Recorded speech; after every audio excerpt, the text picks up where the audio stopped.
The regular season is over. Next up, the playoffs. Rube, how you doing? Doing well. The Eagles lose this one in Week 18, 24-17 to the Washington Commanders. They came into today with a chance to help themselves in the seeding. They needed some help. They got the help. They didn't help themselves. They are the 3 seed. They will host the San Francisco 49ers next week. Yeah, it was a great opportunity. It was right there for them. I never thought they would. We talked about the nightmare scenarios, and one of them was that Detroit upsets the Bears, and then the Eagles can't beat the Commanders. I never dreamed that part of it, the equation, would happen. I mean, you're facing a quarterback who's won one game in 17 seasons, and just let him run up and down the field on you. That was pretty disappointing. It occurred to me walking up the steps, if the 2 seed was still a first round bye, he plays the starters, right? Because it's interesting. You're playing you're going to get a bye with a win. Yeah, you would earn the rest. Yeah. So I would think if they still had the 2 byes that he plays the starters and goes for the win, but it wasn't to be. Detroit did, like you said, they did their end of the bargain. They played tough. They went on a field goal with 2 seconds left, and the Eagles just can't beat a bad Washington team with a third-string quarterback. It's disappointing. It is. This is the Eagle Eye Podcast, by the way, brought to you by Nissan, Reuben Frank, and Dave Zangaro. We will turn our attention to the 49ers at some point and the playoff game that will happen next weekend, the wild card round game, the 3 seed versus the 6 seed. A fun game between 2 really good teams, a 12-win 49ers team that had a chance to get the number 1 seed in the NFC on Saturday against an Eagles team that, yeah, you're right. I mean, it was right there for them, and I think that's why it's so disappointing. And, the decision to rest the starters is one thing. Nick Sirianni said he doesn't regret that decision. I don't think he should. I think the frustrating part is that they could have had the best of both worlds. They could have had their cake and ate it too. It was right there for them, and they just played poorly. And, you understand that it's a close game, but it's a game that they should have won. It's a game they should have won, and there's a lot to be disappointed about. I thought defensively the backups would play better. I was concerned about the backup corners. I said that on the pregame show. That was my biggest concern, and that kind of played out. But I also thought that Tanner McKee would play much better than he did and would be able to put up more than 17 points. So that part of it's disappointing. A lot to be disappointed about. That 2 seed would have been huge, and it was a great opportunity to get it. And they just fell short. Yeah, and we've talked about it. The 2 seed is significant because for a few different reasons. One is that you end up getting yourself guaranteed that second home game as long as you're able to advance. And then I think the opponent really does matter. If you're the 2 seed, you get a chance to play a reeling Packers team without Micah Parsons versus, when we came into today, it was either going to be the Rams or the 49ers. It's now the 49ers because the Rams won, but the 49ers are a better team than the Green Bay Packers. So there were a few different reasons why the 2 seed was important. And it was like the Eagles were trying to thread the needle here by playing their backups, but still trying to win the game. And it just didn't work out for them. I don't want to do the revisionist history thing on playing the backups. We talked about that decision enough during the week.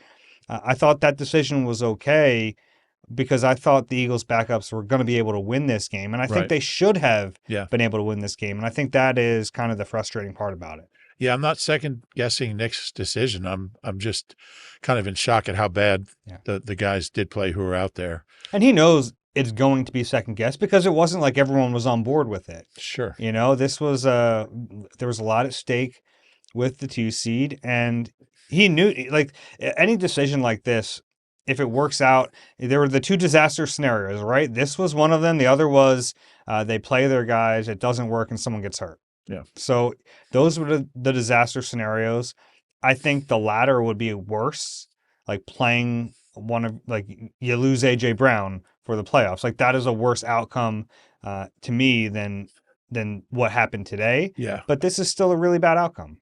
Yeah. I don't think this – I know we were talking in postgame about whether there was going to be any carryover into the playoff game. No, these are different players. I mean, certainly the starters aren't going to feel like any negative thoughts because of this game.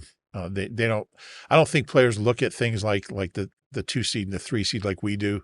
I think they're just so focused on, all right, who do we have? What's my assignment? What plays are we going to run? So I Yeah. wouldn't worry about that side of it. Nick was asked about, and we talked about this as well. Going to in the fourth quarter, you have a chance to tie. You're down 7.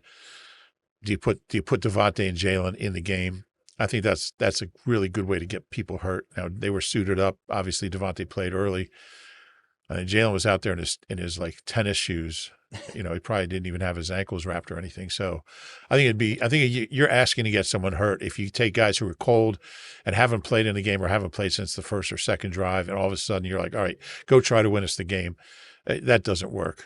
You can't do that. You make your decision. You don't play those guys, and then you live with the consequences. Yeah, and it was something that we'd kind of toss back and forth a little bit during the week because I think it's probably tempting. Sure. You're in a close game, especially when like Washington starts driving. You have other defensive players you could have put in, and that was where uh, it, it was funny. After a while, I think Washington realized, wait a second, the defensive linemen are pretty good.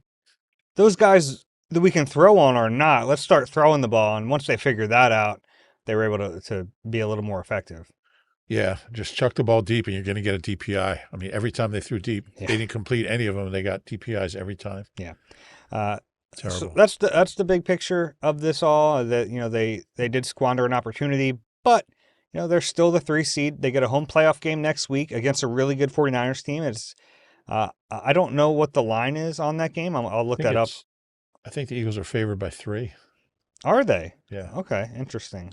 And one thing I pointed out in my obs, if they do go on Three the and a half on FanDuel. 3.5, I mean, this is a very good. This is the best road team in football. They're 30-13 in 5 years under Nick on the road. Nobody else has more than 27 wins. He's one of only 2 coaches in history to have a winning road record in each of his first 5 seasons, and the other is Don Shula. I mean, you think about some of the places they went in and won this year. I mean, Arrowhead, Raymond James, Lambeau, U.S. Bank, Highmark. Those are, those teams didn't all end up having good years, but those are tough places to play. They won in all of them. Very good road team. So, assuming if they do beat the Niners and head out on the road for the second round, this is a really, really good road team, and I think that's an advantage that you can lean on. Yeah, you'd like to not have to do that. And they haven't won a road playoff game under Nick. They're 0-2 with the 2 wild card losses in Yeah, Tampa. their last road playoff game Double win double was doink. in Chicago. Yeah, They might need to do it again. they've won 3. So Soldier Field's the only stadium they've won 3 road playoff games in. Because I guess, yeah, yeah. So, yeah, and that's a game they can win.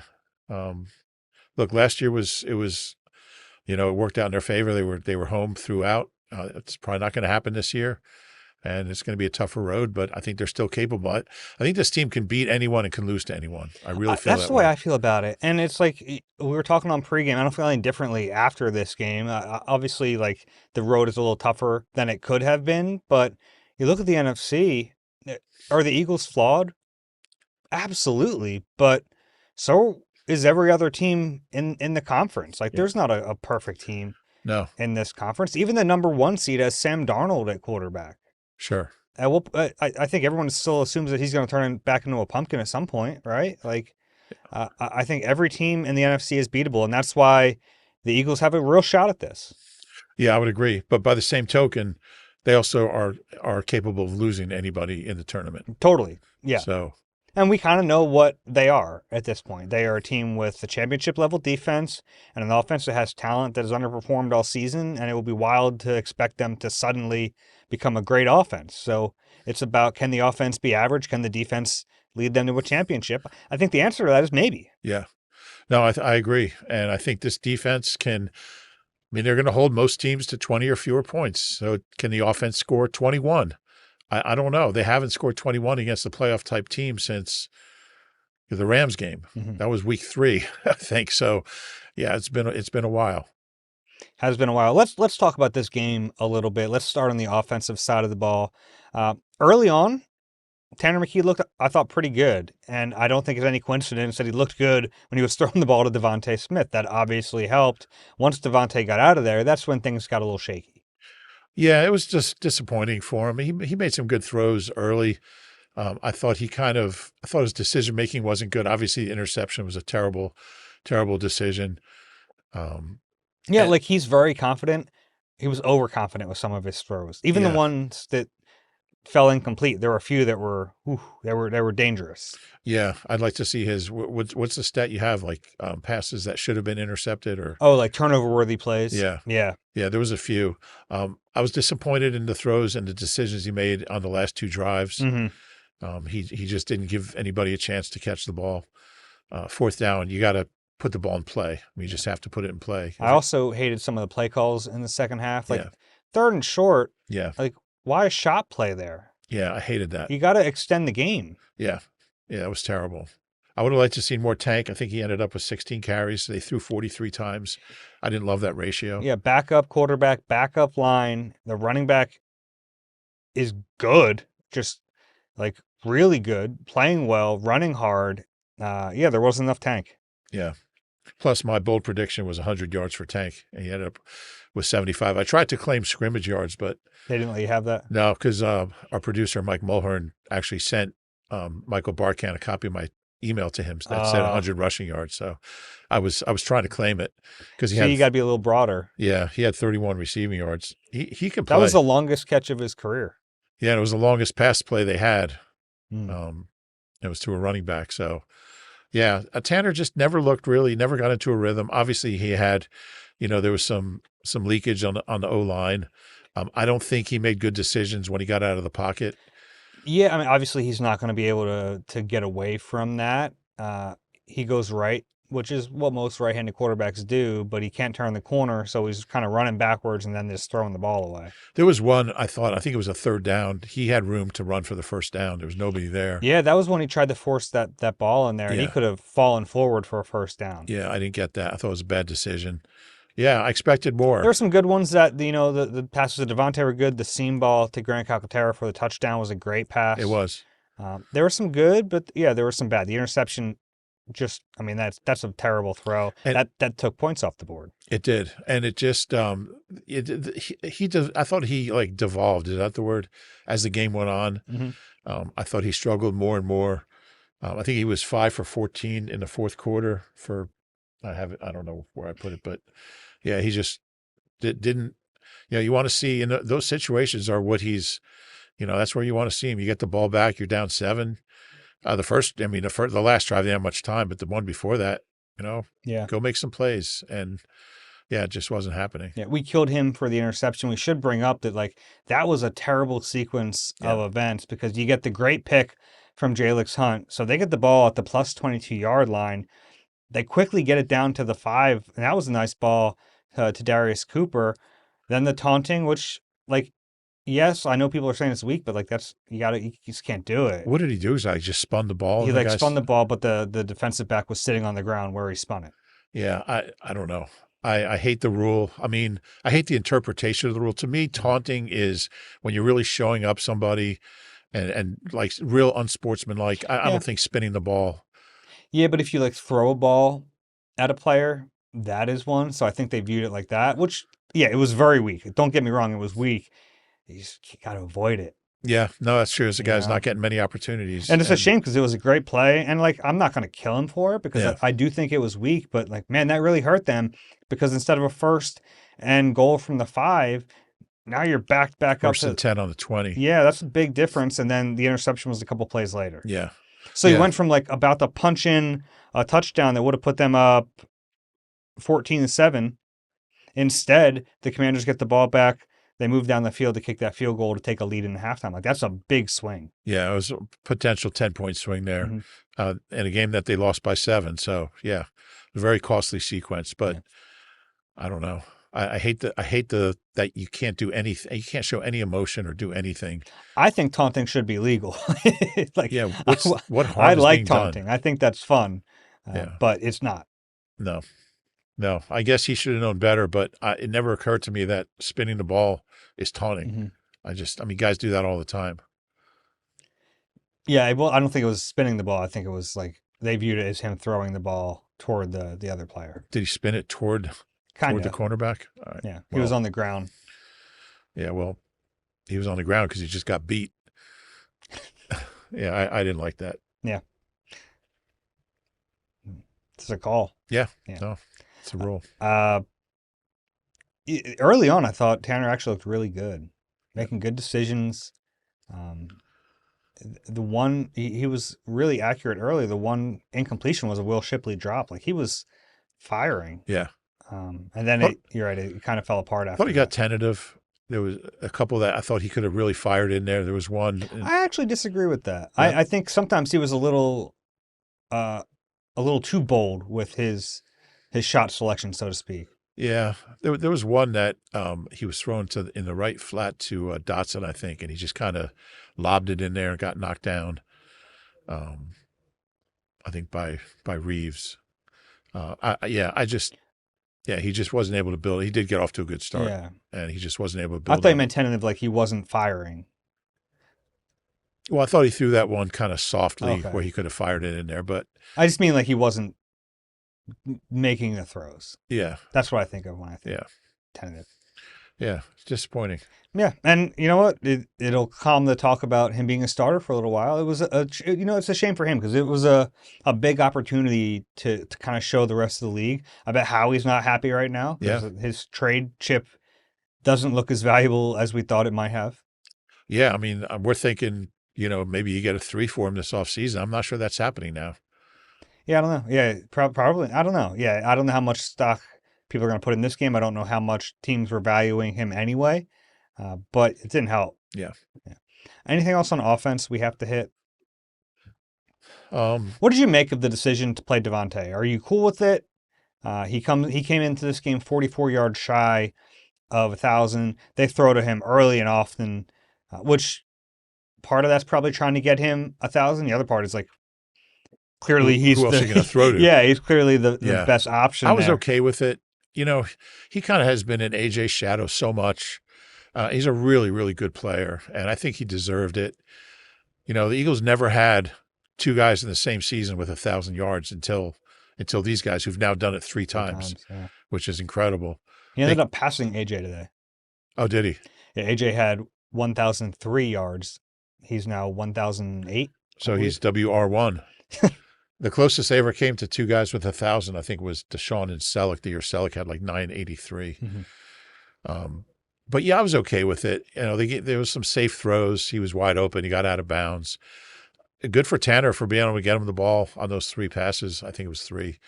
Yeah, it was 3 for 52, and then Yeah. just no hesitation yanked him out of there. He might have had 200 if he stayed in the game. Nick, you disappointed you couldn't get DeVonta 200 yards, maybe the NFL record for receiving yards in a game. Who has that? Is it still Stephon Page? Like he had like 275 or something. But I was okay with it. It wasn't like they were throwing over the middle, where he'd be at risk. It's a slight risk. I mean, there's inherent risk when, Flipper Anderson. Oh, really? He still has it. 336. Paulsboro's own. I covered him in high school. 1989. Was that the overtime game when he ran down the tunnel? Against the Saints. Yeah. Yeah. Yeah. Calvin Johnson had 329. Page 309. Okay. Jim Benton 303. Cloyce Box. Oh yeah, he was a great player. 1950 302. With the Rams, Cloyce Box. Lions. Flipper Anderson was like he was an option quarterback at Paulsboro. Man, he was fun to watch. Former Eagle Julio Jones had 300. Okay. Who's the best player you ever saw in high school? It was probably Flipper for me. I don't know. I saw like a lot of great baseball players. I saw good football players, but I don't think any that are in the league. Really? Maybe like a few that had like a cup of coffee type deal. Yeah. Yeah. Okay. I thought the offensive line, like all things considered, looked okay. You're not expecting them to. Yeah. They're playing starters on the other side. I thought for the most part they did their job. They were able to get some movement in the run game. Yeah. They gave up some pressures, but it wasn't a disaster. Yeah, and that's the fear when you have a backup offensive line, and is that you just can't do anything offensively because they're getting wrecked. I didn't think that was the case. Yeah, that's fair. I thought pressure got worse as the game went on, and I don't think Tanner. Yeah, well, handled it. They did take Steen out. Yeah. At a certain point, they ended up like moving guys around. Pryor had to move around. Yeah. Yeah, it wasn't a disaster. So, yeah, I guess that's a plus.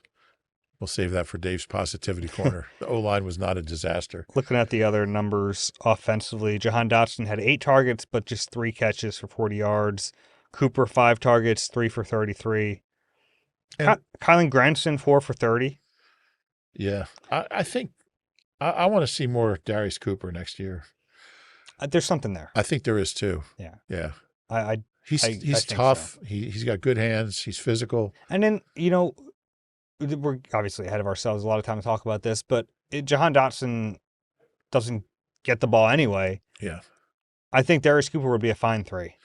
Yeah. Jahan's going to be a free agent after this year. We'll see what happens. I can't imagine he's going to want to come back here. No, I after wouldn't catching think 11 so. passes in 2 years. Yeah, he's literally been the least productive receiver in the NFL over the last 2 years. Through no fault of his own. Yeah. Yeah, but and the only receivers under contract are DeVonta, AJ, Johnny Wilson, and Darius Cooper. Mm-hmm. So, yeah. Britton Covey, 2 for 20. Had that 12-yard first down. One nice catch. Mm-hmm. A little shake and bake. And then he had the screen pass. Looked good on the screen, which you'd expect. He's a return man. Yeah. The Kylan Granson game, 4 for 30. Yeah, and Grant Calcaterra caught a touchdown. So good production from the backup tight ends. Calcaterra got taken down late in that game. Just the horse collar thing, not horse collar, the hip drop tackle is so weird to me because they do not call it on the field. Right. And then they find guys during the week. Right. I think that's like what the NFL kind of tells these refs to do. But that one was so egregious. Yeah. I don't know how you don't flag it. I know. That's clearly a hip drop. Yeah. That's like textbook hip drop. It is. And that was supposed to be a point of emphasis this year. Mm-hmm. I talked to Grant after, just walking through. He said he's feeling okay, but we'll see. I mean, that's one where that might hurt a lot more tomorrow. Yeah. Yeah, it didn't look good.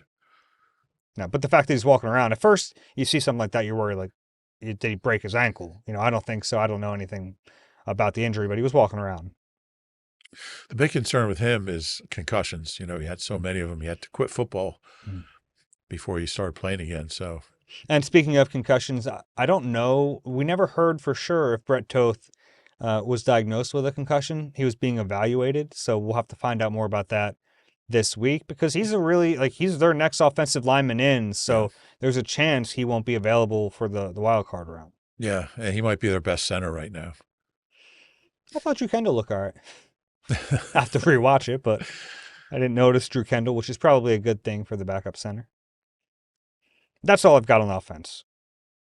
Actually, let's talk about Tank a little bit more. Sure. I thoroughly enjoy watching him play football.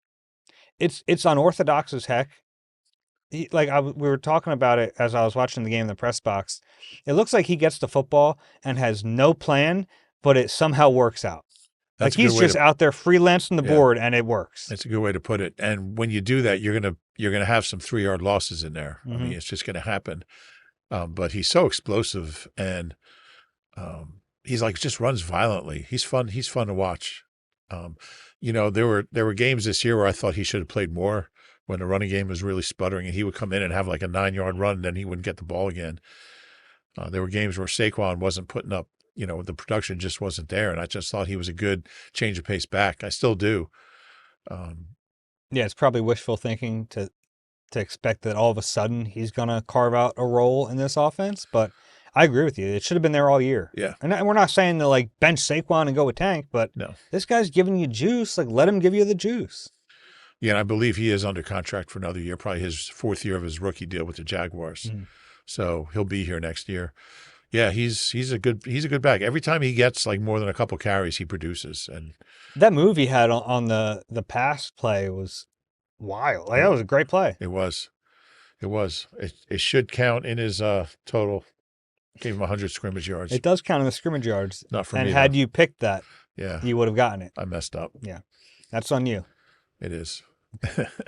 Let's take a break. When we come back, we'll talk defense, special teams, and then we'll give you our early thoughts on the San Francisco 49ers. You deserve a car that thrills you, a car that puts goosebumps on your goosebumps. At Nissan, we've got everything from turbocharged SUVs to 100% electric vehicles that'll make your heart beat faster. Experience the thrill for yourself and shop your local Nissan store and nissanusa.com today. Back on the Eagle Eye Podcast, brought to you by Nissan, Reuben Frank, and Dave Zangaro. Let's talk about the defense a little bit. Up front, a lot of the starters did play. They came out with Jalix Hunt, Nolan Smith, Jordan Davis, Moro Ojimo. The guy they did rest was Jalen Carter, who was dealing with a hip injury during the week. Those guys played. Beyond that, they had backups in there. Yeah, and everybody emerged unscathed, which is the main thing. I thought they would. Moro was in the tent for a little while, but he ended up coming back. Yeah, and I thought with those guys playing, I thought they might get some sacks on Josh Johnson. I'm not sure they had any. Yeah, they didn't. They got some good pressure, but they had trouble bringing him down. Yeah, which is he's 39. I mean, he's with his 15th team. He was elusive, actually. He was, yeah. and that shouldn't happen. I mean, they had him dead to rights so many times, and he just kind of busted out of there and got big yards. What did he finish with? He must have had 50 rushing yards. I don't know. You have that in front of you? He ended up with 45. Yeah, so 9 attempts, 45, and the touchdown at the end. That's kind of ridiculous. He had that big first down run on 3rd and long on that last touchdown drive. Yeah, I thought if you're going to play those guys, you expect some production out of them. So that was a little disappointing. Yeah. Not the most disappointing part of the defense, though. No. If you watch the game, you know what we're talking about. I think we know why Adoree Jackson was the cornerback 2 all year. Yeah, and I mean, I was leading that Jacorian Bennett,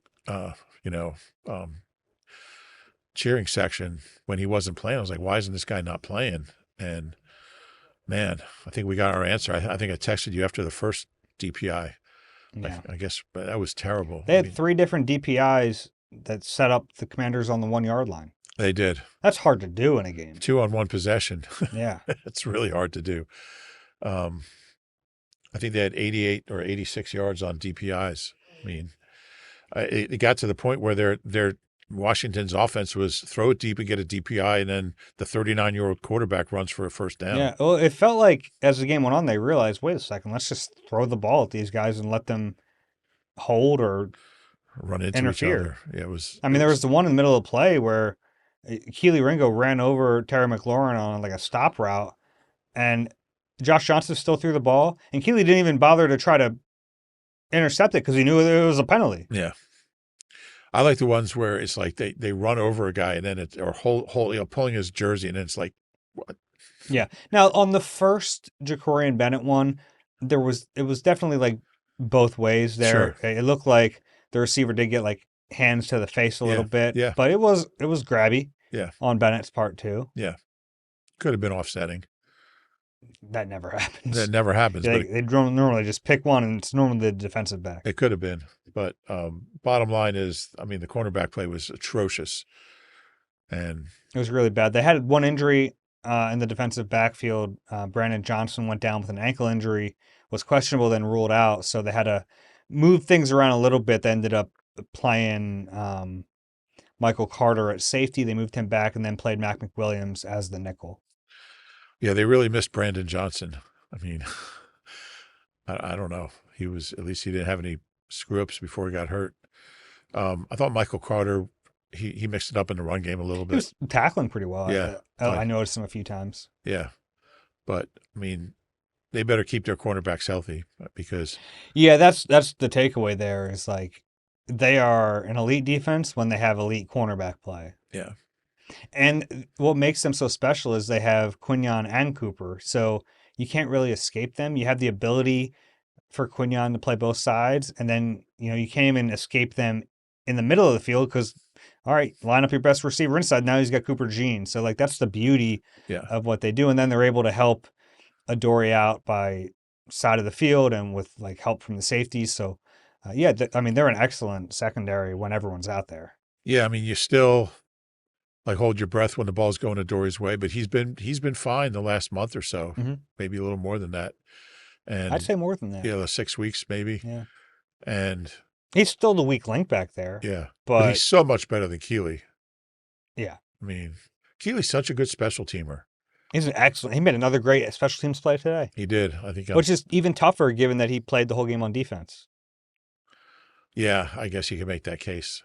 But Well, just from a reps standpoint, yeah, yeah. But yeah, they got to keep those you guys. refuse to give him credit on the special No, teams. it was a great Yeah. play. I think it was on punt coverage. hmm Yeah. Yeah. But that's a little scary. I mean, I think Yeah, that's the worry. It's not like that won't carry over unless there's an injury, and then man, Keely Ringo's on the field.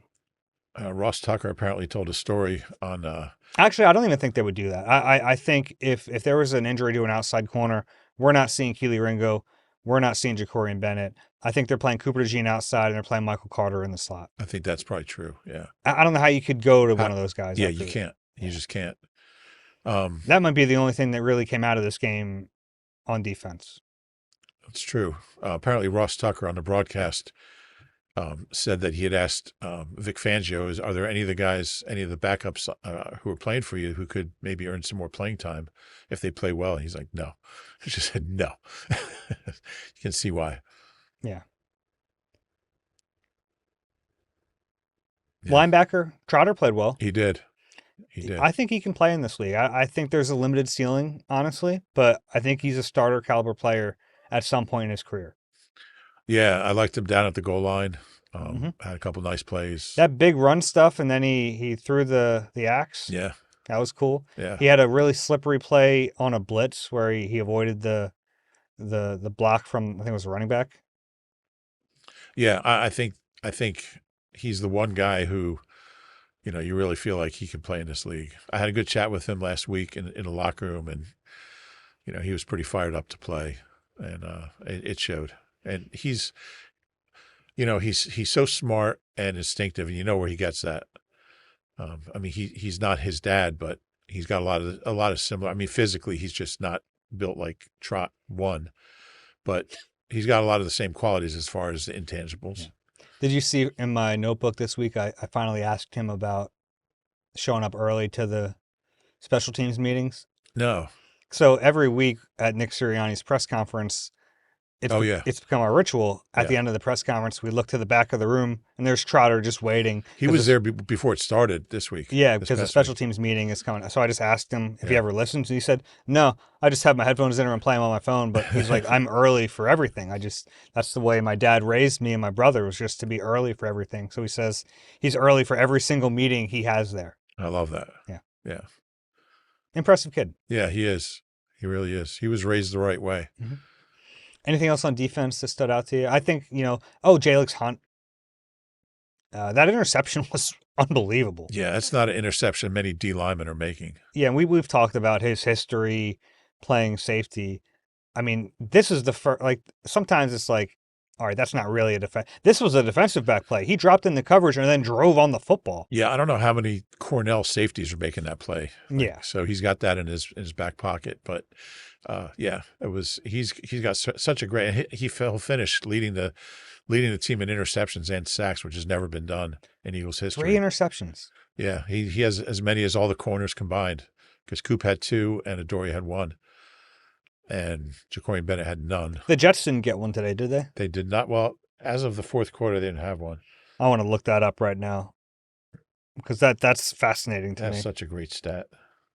No interceptions. So they won an entire season, the New York Jets, without an interception. Well, they might get one in the postseason. That's unbelievable. It is. So Jalix Hunt had 3 more interceptions Than the Jets. than the New York Football Jets. Yep. That's all. And he also defense. recovered that fumble. He did. His first career fumble recovery. Mm-hmm.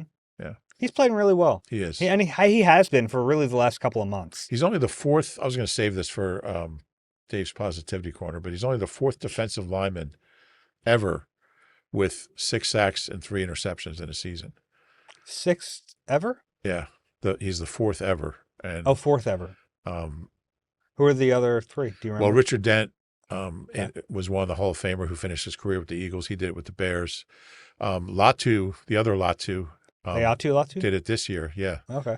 And then I believe it was possibly Aiden Hutchinson. Oh, really? Yeah, somebody just a couple years ago did it. Okay. So, Good company. Yeah. That makes you feel good. That's another thing. Good player. Special teams. Jake Elliott made his field goal. Yeah. It wasn't a particularly long field goal, but I think that's good. What was it? It was 39. 39. Made both of his point after attempts. Yeah. Special teams was fine. Yeah. Punter looked okay. No penalties on special teams. He had that Keely Ringo play. Yeah. Covey had that 12-yard return. That was a nice return. He also let one go. That was weird that he let go. Oh, yeah. And then the Washington guy threw it over his head like 9 yards and put the Eagles to the 9-yard line for some reason. Right. It was like an overzealous toss over his head. That was weird. Yeah. Like normally just drop it there and you're at the 2-yard line. He threw it 8 I guess yards. maybe he was afraid it would I don't know. Like I don't know. end up in the end zone. But be that as it may, no major gaffes on special teams. Yeah. Okay. Dave's Positivity Corner, or do you want to talk? Yeah, let's do Positivity Corner, then we'll talk about the 49ers a little bit. Okay. And by the end of this podcast, we should know when the game is going to be next week. Not that you're going to need that information from us. You already True. know it, but It'll be we readily will tell available. you. Like, this is a live show. We'll break in and we'll tell you when the game is going to be. Positivity Corner. We'll just bat it back and forth. Yeah, I think we kind of touched on most of them for me. Jalix, talk about a season. Mm-hmm. I thought at some point somebody would have led the team in sacks and picks the same year. It never happened. Guys have had 6 sacks and a couple interceptions. Young guy. I think he's got he's got a huge season in him, like a 13 sack season, and he's going to intercept passes because he's just such a. He's got those skills. He's got such good ball skills. He's already good, and the potential is off the charts. Enormous, yeah. I could see him being a Pro Bowl type guy at some point in his career. Totally agree. I thought he was slow to get going this year. I think the second half of the year has been really, really good for him, but you'd like to see what he could do being consistent over a full year. Yeah, and I think it's to be expected. Like, he's a guy who really didn't have a role in the regular season last year, and then in the playoffs came on strong, still really young, 3rd-round pick, who we knew was raw, so it was probably going to take some time, but yeah, really excited to see his growth. Yeah. We mentioned Trot. I think maybe at some point in his career he'll get a chance to be a starter. I don't know if it'll be here or not. Probably not here. Well, but I could see a scenario where, if Nakobe signs elsewhere, that he could be the first backup next year. Sure. I think I'd be fine with that. Mm-hmm. I think, I didn't think Jihad played particularly well. Got a lot of snaps today, but kind of whiffed on a sack early. He did. I'm trying to remember. I think there was one playing coverage he might have given up. Yeah, there was. But yeah, I'm pretty bullish on Trot. Tank. We talked about Tank. Yeah, definitely a positive. Yeah, just would have liked to see him get more. I know the game. The nature of the game was kind of weird, but still, 43 passes, 16. I guess it was 17 rushes because Shipley had one. But I just thought there were times, especially like 3rd and 1, where give the ball to Shipley. Like don't try to be too smart. Yeah, I felt like they put a lot on the shoulders of Tanner McKee. Yeah. And, he's your backup quarterback. Like, why not? The run game seemed to be working, and they went away from it. I thought some of the play calling in the second half especially was curious. Yeah. Anything else, Positivity Corner? I don't think so. I don't have much for you. Lincoln the Bald Eagle. Yeah. Good flight. So Lincoln the Bald Eagle, it's kind of cool. They almost said they tell him to, I don't know if they're talking to him to tell him to do that. I don't know how you get a bird to do what you want him to do in this scenario, but like he seems to take a different route every time. Really? Yeah, and he'll go over this stands and this stands. Today he went like through the back, like the stands in the back of the end zone, and then he like flew like kind of through the goalposts. I was worried the net was up. We were all in the press box, and he's starting to fly through the goalposts, and I'm going, oh no, is this Oh, bird going to jeez. get caught in the Right. net behind the goalposts? That would have been a disastrous scenario, but he was fine. Did you see a skydiver at some college game got caught in the netting? Yeah. Now, was that the netting for the field goal, or was that like the wire for the camera? I understood it was the netting. Okay. Um, Yeah, but well, that was on my mind when I'm watching the bird make the flight. yeah, apparently he's fine, so that's good. But that's scary. Yeah. So Enough for positivity? yeah, Okay, let's talk about the 49ers. We'll really get into that matchup during the week, but this is a team that, that's why this is a tough draw as the 3 seed to play the 6 seed, because it was either going to be the Rams, who people thought was the best team in the league all year, or the 49ers, who literally played a game on Saturday for the number 1 seed in the NFC. They lose that game, and now they come to Philly. yeah, they're dangerous, and Shanahan's. I mean, the matchup between Shanahan and Vic is going to be an intriguing one. He's a heck of a play caller and kind of offensive craftsman, I guess. They Don't always love his game management skills. Yeah, that's not his strength. Their weapons, I mean, they don't have like high-powered wide receivers. It's really McCaffrey. Yeah. They'll get Pearsall back. Yeah, I they were believe. without Pearsall and Trent Williams Yeah, in that game yeah, I would on think they Saturday. would get both And of them apparently back. they said if the game was Sunday, they might have been able to play. I don't know, that Interesting. one day. That's kind of weird. Yeah. Purdy's apparently fine. He got banged up in that game as well. They can put up a lot of points. I mean, they only scored 3 against Seattle, but in their previous 8 games, they averaged 34 points a game. So they're capable of putting up a lot of points. Yeah, they got hot at the right time. I mean, they were at one point 6-4. And then they won 6 in a row. Yeah. Before losing Saturday, I believe. Yeah. They have a heck of an offense. That defense is suspect. It is. They lost Fred Warner. They lost Nick Bosa. There's a chance, I guess, Fred Warner could come back at some point in the playoffs if they keep advancing. He ain't going to be in the wild card game, so you don't have to worry about him. Yeah. He's one of, if not the best linebackers in football. Bosa is their pass rush. So they're last in the NFL in sacks. Yeah. I think they have 16 sacks all year. They're not great against the run. I think he can throw on them. Their pass defense is suspect. They got some young corners. Yeah, we talked about the Jets' lack of interceptions. They have just 6. Yeah. Yeah. So I think it's potentially a big day for Jalen, and it's going to have to be. I mean, the offense is going to have to. You can't just expect the defense to shut this 49ers offense down to 13 or 17 points. And that's what kind of makes it a fascinating game, because each of these teams has one strong side of the ball, and they're going to be going up against each other.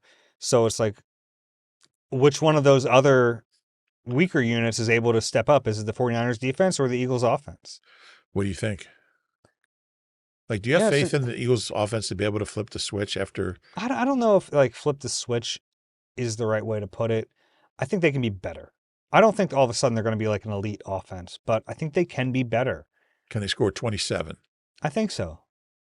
It might take 23 to 27, I would guess, to win this game. I think they can. Okay. Where are you on that? I just don't have a lot of faith in them doing that. Mm-hmm. I feel like the only way they can get to 27 is maybe if they get a return touchdown, a pick six, pick up a fumble, and run it back, block a field goal. Jordan Davis picks it up and runs it 80 yards. Yeah, I mean, if they do get a turnover, they have to capitalize on it. Yeah. Like they didn't in this game, right? You get that, obviously backups are in, but you get a short field.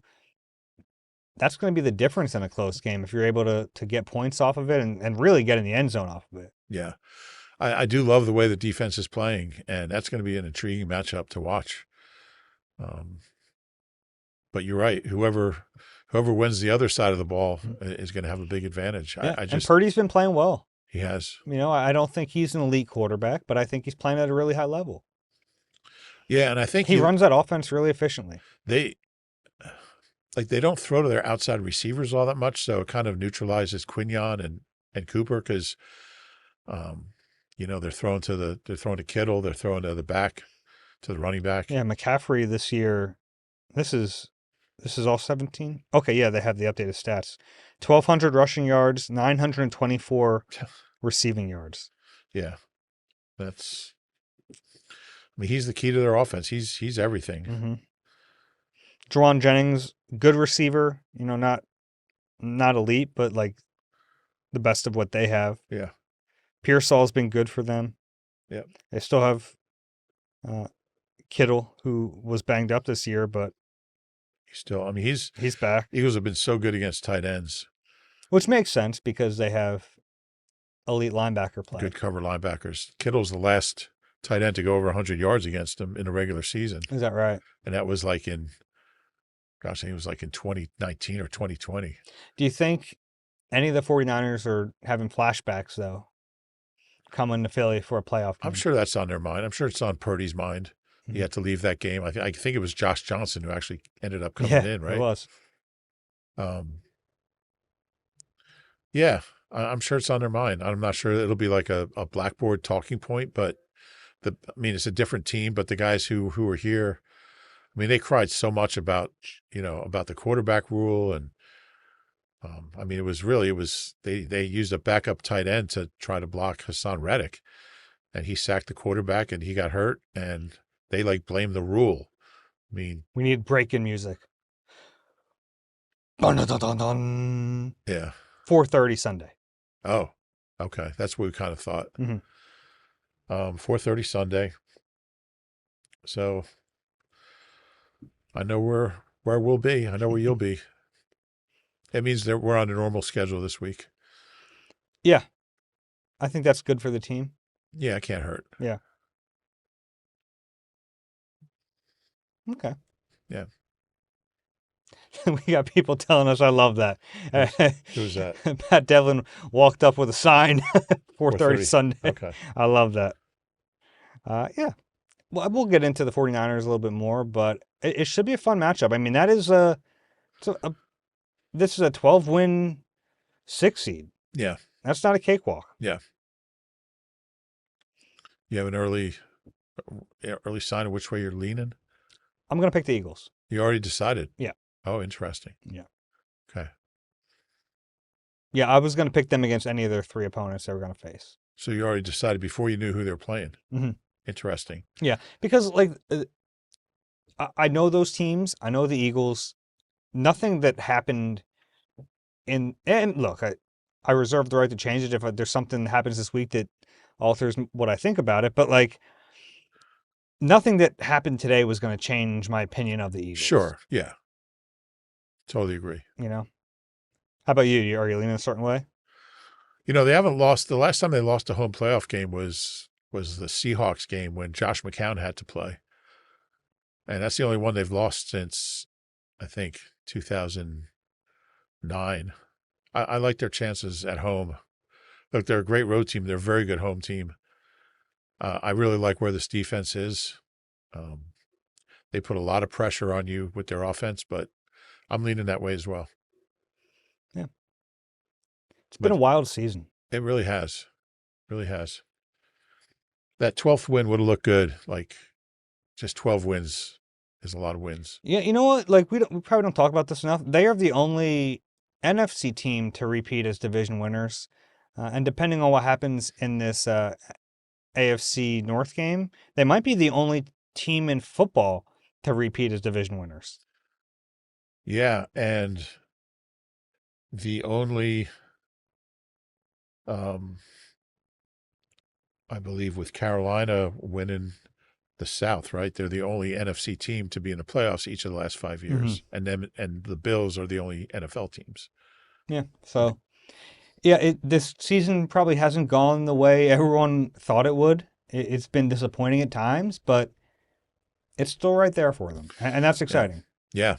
Yeah. And I don't think there's an elite team in the NFC. Seattle's, really good. But, yeah, that quarterback, are you really afraid of him? He's played well, but, yeah, do you trust him in a big moment, in a big playoff game? Yeah. Think about, let's go through them, right? That's the 1 seed. The 2 seed Bears, they just lost today in a game they were trying to win against a Lions team that's supposed to not be good in the elements on the road. Yep. The 4 seed, I don't think the Panthers are scaring you. No, it's a losing team. Yeah. The 5 seed? Who's the 5 seed? That's the Rams. Rams. I mean, the Rams are scary, but the Eagles have beaten them the last 3 times they played them since the start of 2024. The 6th seed, the 49ers are good, but, you know. And then the 7th seed Packers have kind of fallen apart late in the season. Lost 4 straight.